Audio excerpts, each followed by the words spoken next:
पटेल जी के एरिया में आइलू हो, बाँच के न जइबू ये गोरी हो।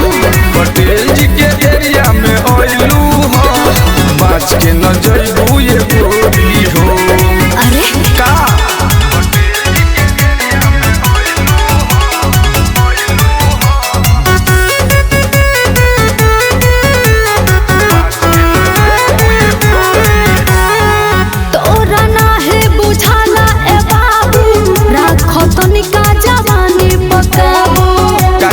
उमर खेले खाए के बा, मन करेला कि पाजा में दाबू।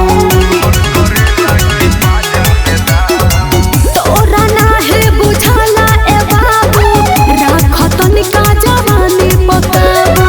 का करी उमर खेले खाए के बा, मन करेला कि पाजा में दाबू। मत खोला ब्लाउज के डोरी हो। सुन पटेल जी के एरिया में आइलू हो, बाँच के न जइबू ये गोरी हो। पटेल जी के एरिया में आइलू हो, बाँच के न जइबू ये गोरी हो।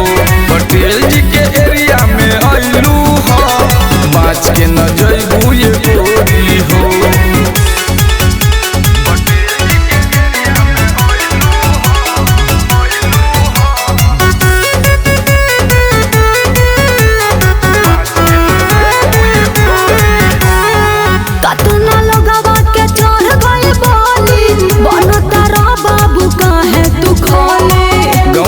पूछ घूमी गली गली, हई रंगदार हमरे तो चली।